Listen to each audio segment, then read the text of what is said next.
Hello, I'm the Northern Vocal Coach, and welcome to the first live. Now then, here we go.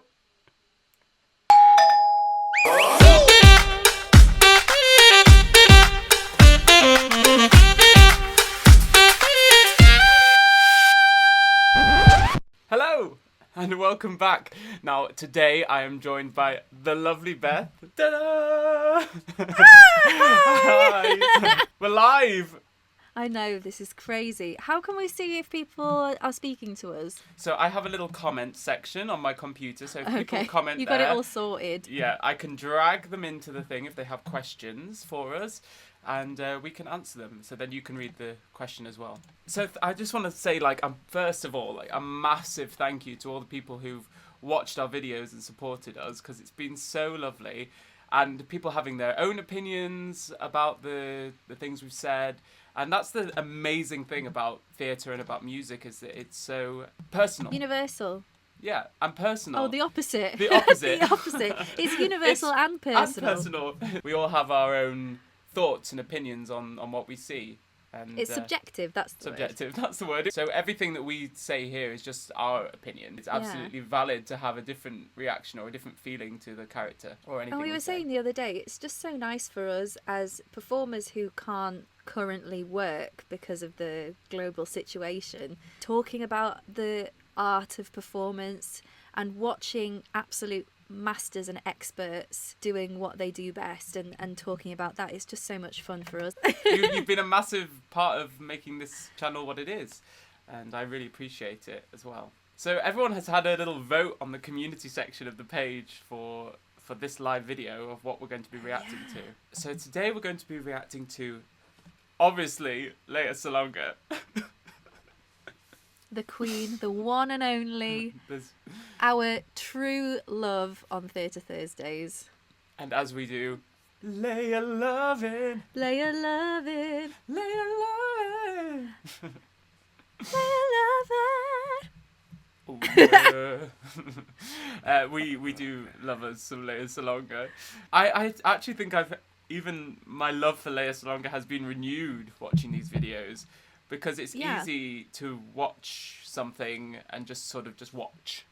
But actually delving into the technical aspects behind it and what she's actually, the groundwork she's put in before going on stage. Especially with things that we've loved our whole lives. Yeah. Like Les Mis, that we loved as young lovers of the arts, and then never really went back and sort of looked with a critical eye like we have been doing. So like you say, it's so lovely for us and fascinating. And to actually have the time to do that. I know. Silver linings. Not that we're exactly silver linings, not that we're, happy that we're out of work. You're looking at me. This channel is giving us a little bit of life and a little bit of a focus, so we're enjoying ourselves, and again, thank you all for watching and supporting us. We have over 3,000 subscribers now. Yay! Yay! And some gorgeous responses. Gorgeous responses on the reactions. It just means so much for all the positive responses. And I think we're doing something different to other channels. I hope so anyway, to talk about voice and acting and performance. Because I think acting is an integral part of musical theatre, but it's sometimes overlooked because it's just it's really easy to tell if you're singing off pitch or if you can't dance, but acting is sometimes the less valued of the three threads or threats. Threats. I was talking to a colleague, another member of the performing community, and they were saying, I haven't worked in acting since I graduated, I've just done musical theatre. And I was like, I beg your pudding, please. That's what drives me mad. Acting is integral to musical theatre. They go hand in hand. They can't be separated. If you don't know why you're singing something, then I'm sorry, you shouldn't be singing at all. I actually think it's integral in music as well, just the storytelling aspect of music, because at the basis of any any piece of music is storytelling. And it comes down to the same thing. Exactly. You hear professional musicians talk about becoming accomplished musicians, and the next level after sort of technical accomplishment is storytelling and the artistic side of the craft, and making it personal, because it's not, this isn't synthesized, this is coming from a human person, and there are so many ways that you can create dynamism and colour, even if it's on a saxophone or a piano. I was shocked. Shooketh. I was shooketh. I was shooketh by that remark. Especially because we've been watching Lea for these weeks now, and just like, I can't imagine watching someone who was, less of an actor doing singing those songs. It would be it was pale in comparison to her. Absolutely. And that does bring me back to a point that in theatre in the more recent years, I mean, it has always happened before, like celebrity casting has always been a thing, but usually the people they put in the role, had the chops to do it or had the ability to do it. But I think in more recent years, to fill seats, I've seen a lot of breakdowns which say state how many Instagram followers you have. I know, above everything else. And that is where I'm like, you're losing something there. It's becoming a popularity contest. Yeah. There are some amazing performers out there who've moved from pop to stage, or moved from stage to screen, or whatever. That's absolutely fine. You don't have to pigeonhole yourself in one box. But you have to be able to have the ability to do 8 shows a week and deliver night after night. That has to be what casting directors are looking for when they cast someone in a musical, rather than how many Instagram followers. A business decision rather than a artistic decision. I just hope when we go back to the new world that things change a little bit. Or that this channel gets really famous, and then we can say that we're on a really famous YouTube channel. Exactly. Why not? Gonna have big hopes. Thank you so much for the 2 people who've given us a thumbs up.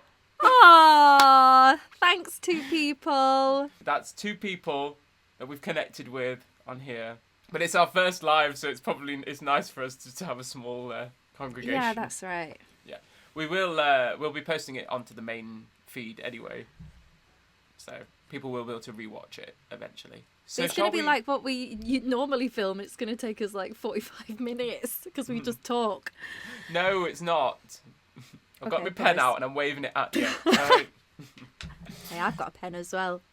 Shall we do it? I say that every video. Shall we do it? Yeah, let's do it. Oh, we've got 3 likes. We've got 3 likes. 3 likes, everyone! Ding, ding, ding, ding, ding, ding. 1 for every 1,000 Why subscriber. did I just pick this up? I was like, 3 likes! Anyway, quick, before we lose our audience, let's do a review. Let's do a review. Let's react.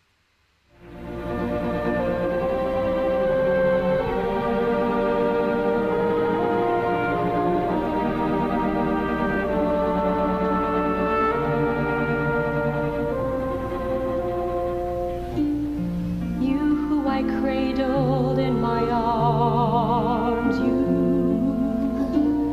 asking as little as you can. Little snip of a little man. I know I'd give my life for you. What a beautiful start. How does she manage to look so beautiful in such dirty rags and... I know, just am I Yeah, you're delayed? just a little bit lagged. Yeah, a little bit lagged. No. I thought it was just such a beautiful, intimate opening. Sincere. She's just bringing us into the moment, setting the scene. Yeah, we're looking at it's an intimate look into her life and her thoughts. This is the end of Act 1. And so we're building towards a climax going into the second act. And I think she's just she's just killed someone, hasn't she? She's just Yeah. killed someone in defense of her son. So it's like there are steps being made towards more and more dangerous events. And I think the fact that she's just killed someone is like, now there is definite danger in her life. I think our connection is lagging a little bit too. Oh. Well, that's life. Live theatre, isn't it? Things go wrong, things go right. But we'll get Beth back. Effortless. I mean, it's a little bit like a lullaby, that opening. And it is like a snapshot into her mind. And she could even be saying this out loud, because to a toddler, they wouldn't really know what she's saying. Yeah, absolutely. But it's just like she's watched her son playing, and this thought has come into her head. And it's not a new thought. The fact that she knows that she would give her life for him is not a new thought. I think that there's a type of love for a parent and a child that that they kind of know innately, if it came to it, that they would give up their life for their child. It's almost like throughout this song she's realising that this is not just something that she would do, it's something that she might have to, will do. It's a foresight of the character. I think that happens in opera a lot. I mean, it happens in theatre a lot. A character having a moment of thought which leads to the reality. I mean, even just in my head, I thought The Wizard and I. But she sings, when they see me, they will scream, for half of Oz's favourite team. You know, she's foretelling what's going to happen, where the story's going to go without sort of knowing. Foreshadowing. Cher says, "Hi, good evening." Can you see that when it pops up? There. Hi, Cher. Hi, Cher. You didn't ask me to be born. Why should you learn of war or pain? To make sure you're not hurt again. I swear I'll give my life for you. I've tasted. We're just going to another thought. You can hear the change in vocal quality as she goes into that. She's about to go into talking about love. She's so clever with her voice, and the colours she can explore with her voice. And like we said in the other videos, she approaches a song as a monologue, as a piece of theatre. She also has a really intimate understanding of the journey throughout a song, and the fact that it's not a general journey from a point A to point B. There are lots of little stops along the way of that journey, and she has a response, and she makes a choice about every single little facet of that journey with a laser focus, and you can see the emotional shifts as they happen. Yeah, like every beat. Yeah. And for every beat there's an action, because we talk about actions as well as something that we're doing to another person. And even throughout a song where maybe she's singing to herself or she's singing to her son, if she didn't want to get anything from it, then she wouldn't be singing. There's something she wants to get from singing. Maybe it's and that can be internal. Yeah, it can totally be internal. She can be singing to a part of herself that she wants to change or question or draw strength from, and she understands completely the specificity that is needed as an actor singing a song in a musical. Yeah, absolutely. And because she has such understanding of her voice and what she can do with it, she allows her voice to be affected by those beats. She chooses specific vocal choices to express what she wants to express in the different beats of the song. And it's just clever performing. We know that she's done all that work in the background, and now she's just living in that moment. And we're living in that moment because of the work she's put in. On the topic of her voice, and we talked about this in other videos as well, is it's effortless moving through the voice, like amazing. And her voice is just so perfectly trained for theatre. That bright space, that bright forward placement is what we need in theatre.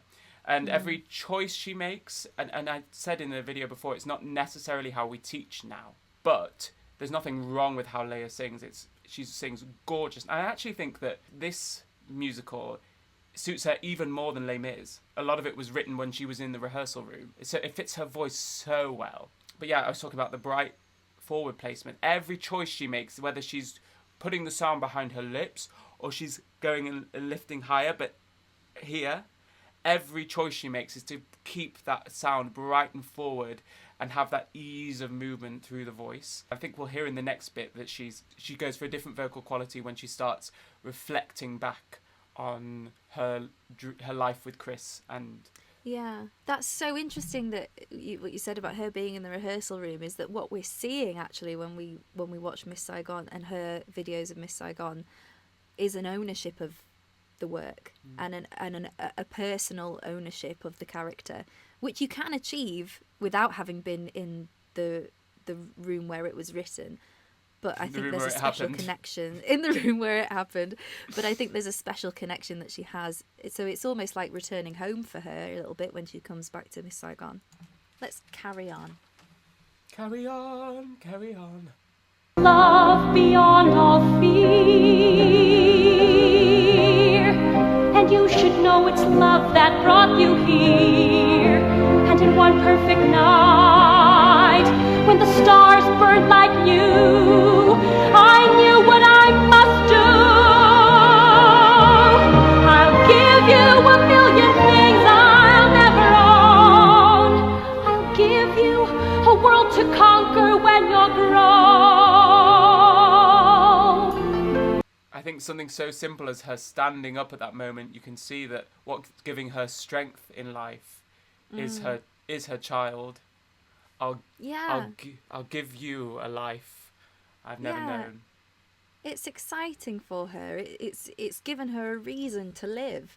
All along she's been looking ahead, thinking about the future and when I'm in America and just finding a GI to take me there. She's found the purpose in her life, and it's the love she feels for her son and the life she wants him to have. Yeah. It's like she's waited to live for so long, and when she's remembering the nights she shared with Chris, it's almost those are the snapshots of the life when she really felt like she was finally living. And it's so sad that it was a really short-lived moment in her life. Yeah.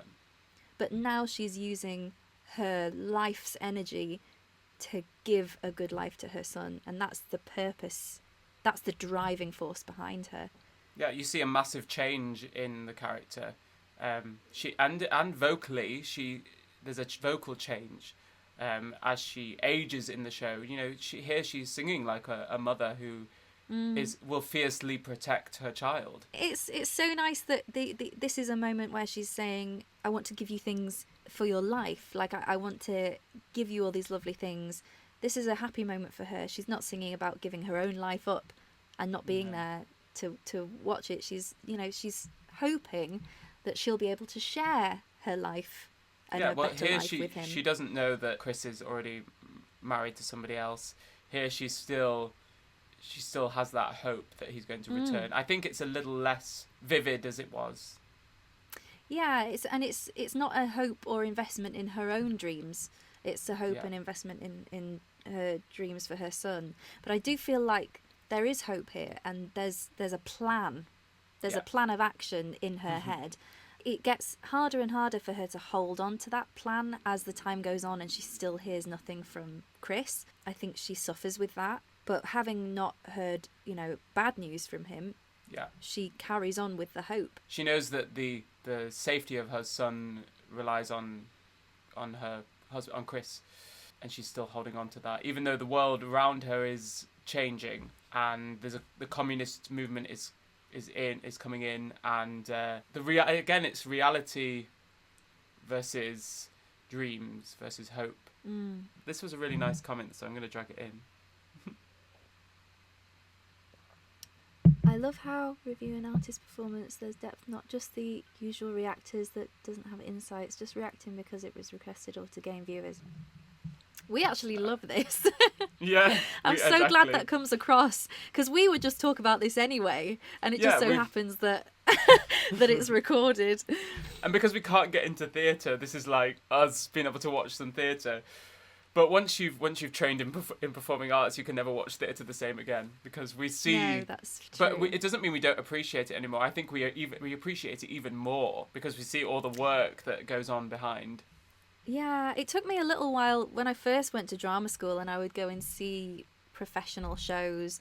It took me a while to be able to suspend my disbelief again because I was being trained to spot things and to, so thankfully I have since been able to sort of put the critical mind aside and just sit in a theatre and sit back and enjoy.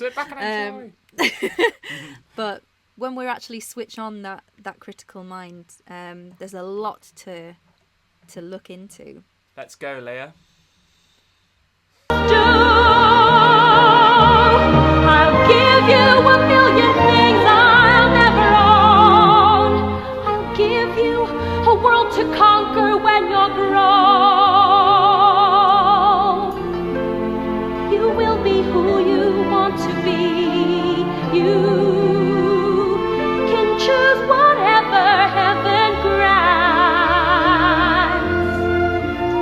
as long as you can have your chance. I swear I'll give my life for you. I just noticed how her son is well dressed and clean, and she has dirt on her face, and I think she's like what we were talking about, Fontaine. She's sort of moved away from looking after her own self and put her thought and attention onto the care of her child. Yeah, she's lost that connection to her own well-being and her own body and the health of her own body, because there's a higher priority now. And That's she's a really done some, interesting piece of storytelling that isn't Yeah. that isn't to do with the words, isn't to do with the music. It's a very interesting piece of visual storytelling. She's done a lot to survive since Chris left, and there'll be cases where she will have disconnected with her body. Yeah, that in the movie In My Mind, isn't it? She says, "When they make love, it won't be me." And the more you do that, the more you disconnect from self. Sometimes I wake up reaching for him. I feel his shadow brush my head, but there's just moonlight on my bed. Was he a ghost? Was he a lie that made my body laugh and cry? And by my side the proof I see, his little one, gods of the sun, bring him to me.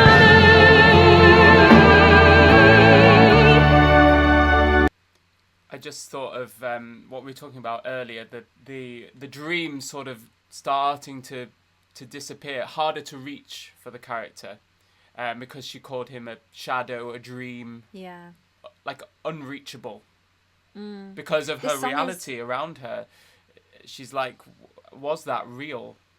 You know.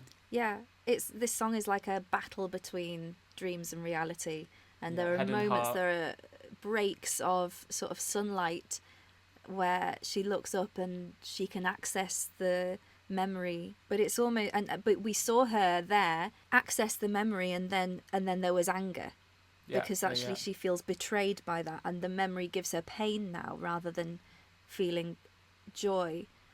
Physically, the way he made her body feel, and there's a chemical thing that happens when our bodies don't get what they're used to in terms of the chemicals that are released when we when we have a relationship like that. It's true.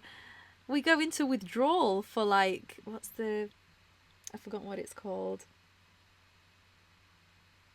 I mean, I think it's been a couple of years. Not for you. For Kim. For Kim, because the child's a toddler now. There's just that simple look change of eyesight when she was remembering. It's just so subtle, but it makes it clear for the audience, clear for us, that she has another thought, and it's moving her away, and then she comes back to the child. She keeps wanting to perform by herself today. She's like, sorry, I'm not finished. It's my turn. Yeah. And then her thought comes back to her child. It's like dream versus reality. In the dreamlike state, when she looks up, it's like she is a child. It's like the years fall away, and there's a youthful transition, and then back to reality. She is the experienced mother, the one with responsibility and a heavy sense of pain. Yeah, and you again, you hear that vocally. She goes for that lighter place when she goes for the dream, and it's the journey of the character. A character, our voices change as we get older, and the same is when we approach a character in a musical. There has to be a vocal development as we move through the show. So the fact that she's gone for the sort of vocal quality that she had at the beginning when she's talking about the dream, and then she goes for that more darker weighted sound when she's back in the reality of the world, I think is a really beautiful choice. And it just brings it to life even more, the contrast between those two things that she's fighting with. The light and shade. Yeah. Just technically, like, there's so much tension in her during those darker moments. Not vocal tension. But no, I was going to say, like, no vocal tension because there's so much ease still through the voice. What is she doing that sets aside, like, body tension and vocal tension? I think it's just practice. And again, just being wholly confident with your technique, that then you can just be free with your body. Like from here to here in the larynx, nothing is changing. And she's keeping it all sort of very neutral. And yeah, it's just that she's so solid in her vocal technique that now she has the freedom to do whatever she wants with her body. And it's about practicing. That the technique is so ingrained in your body that when you go on stage, you can just forget about it. But it has to be because... And I do think that we talked about technique versus sort of expression, and I think there has to be a balance. You don't want the emotion to overtake the technique, but there has to be room to push, to not to be unsafe, but to be able to bend the rules a little bit, to have that freedom on stage. Because there needs to be a sense of risk. Even, you don't want the audience sat back thinking, this is a safe thing. This is like, but there are so many. So, like we said I keep saying, like I said in other videos, but it's so true because, like, Lea's perfect and she does these amazing things in all her videos. But it's that cry sound, that yelp sound, which can make it sound like, oh, they're working really hard, without actually working really hard. There are so many vocal things we can do to add that drama and that feeling of being vulnerable and on edge without actually being vulnerable and on edge. But she manages to do that and make us totally believe that she is vulnerable and on edge in this moment. Yeah. And I actually think from watching her the last few weeks that she believes it too. That it's not a performance. It's not it's not a surface level thing. Even though for her it has to be vocally safe. I think we've said this before, but like from her heart, she is feeling these emotions. It's just that her voice is safe from them. Yeah, absolutely. I think she just she can go on stage and she'll know her voice is there, and she can put that in the wings. Like, she doesn't even have to think about it, so she can wholly just be Kim in that moment on stage and wholly in character. Yeah. Now you can start again, Lea. Okay. Oh no! Don't eat me. Did you go back? By my side, the proof I see, his little one, gods of the sun.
She is she is absolute perfection for this type of musical. Her the way she sings, it's that classical background that she comes from, is just amazing. The vowel modification, give my life for you, which would, it doesn't suit all styles of musical theatre, but here it's perfect. And like I said a little bit earlier, like I actually think this song suits her, and the Les Mis stuff is phenomenal, but this song fits in her voice so perfectly. That high mix was just stunning. And oh my gosh. Yeah, she can, so because beautiful. of how this is written, she can access all the best parts of her voice. All the best parts of her voice. Yeah. And it was just effortless but powerful at the same time. Yeah, you have trust when you watch her perform. Oh yeah. Yeah. And the moment where she went from singing to her son to making the statement out to the audience, that was a moment of decisive moment for the character. Yeah. That it's gone from I'm saying, oh yes, of course I'll give my life for you, to I'll give my life for you. Yeah, Statement. Absolutely. It's the song has been a journey from a hypothetical situation to an inevitability. And now the audience know that as well, because of the way this song has ended. It's hugely thematic and foreboding. So the audience, this is the end of Act 1. Yeah. Like, we know it's not going to be a happy ending even now. But she is so sure of herself, and that snap up, that laser focus, her eyes, her storytelling, her face, yeah. It's just the power in her eyes. It's almost like she could murder you you feel with her like, gaze. whew. When she Yeah. looks out, and even watching it on the screen, when she looks out, you think, oh, she's singing that right to me. Yeah, it's like a mother lifting a car off her child or something. When mothers go into that Primal. place where they're like, primal. It is. It's like do or die. And I tell you what, it's not going to be my child that dies. It's going to be whoever is coming. Exactly. I felt like it was a challenge to the world, being like, you even dare try and hurt my son. But it started, that little moment that we've just watched started off as a prayer. It was almost like Bring Him Home-esque. Well, she mentions gods of the sun. Yeah. And it was started off as a prayer, but it ended with do you know what? I don't actually need to pray to get this done, because I know for a fact what I need that to do. I'm going to get it done. I'm going to do the job. And this is sort of a massive growth. Like we were talking, like Bubel and Schoenberg write such amazing songs that we see a massive shift in the character from this sort of, we see that young girl in there who had that hope and that dream, and then we see the complete opposite shift where she's sort of letting go of that. Well, is she letting go of the dream? I guess it's still there, but it's become less of a reality because of the world around her. She's starting to realise that it's going to have to be her. The only way to get him to come back, yeah. She knows that if she gets rid of herself, he has to come home. He has to come and get his son, that's what I mean. Yeah. And she's realising that she's going to be the catalyst of change. She's going to take control. Totally. She's done with waiting. Yeah. Because no one's coming back. Yeah. No, unless the gods send a miracle, then he's not coming back. So it's up to me to make a change. Yeah, take it into my own hands. We'll watch the end bit, shall we? Let's watch the end. We'll watch the end of Act 1.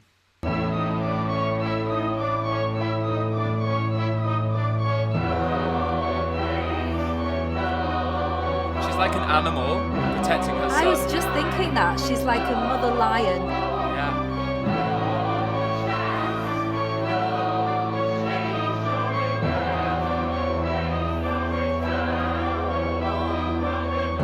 she's protecting her son from this world that's coming, this new dawn. You see the sun rising, and she knows that this is not a world I want my son to grow up in. So now that I have no other choice. It's amazing. Yeah. It's amazing directing and amazing music.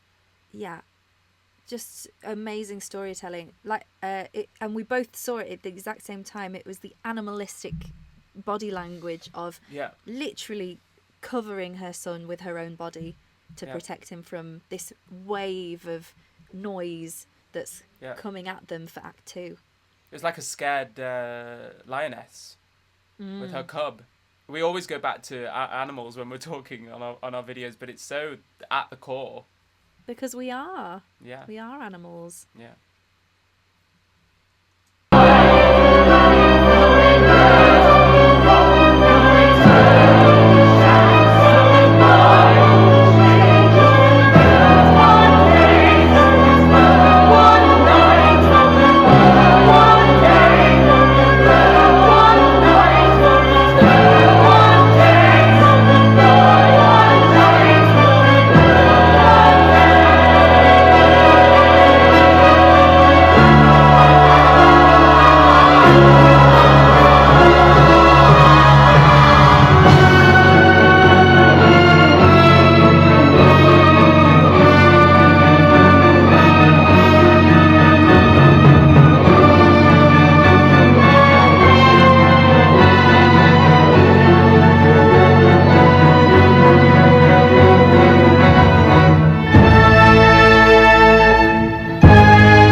See why this musical was so successful, Mum.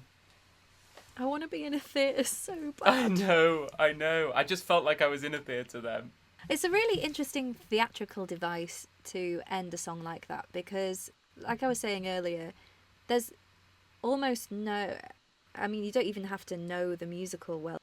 This could be your first time watching it, and from the way that musical motif came in under the line... I'll give my life for you. It's like... we all have that thought, yeah. As we're going into Act 2. It's, it's really... Yeah, it's really interesting that,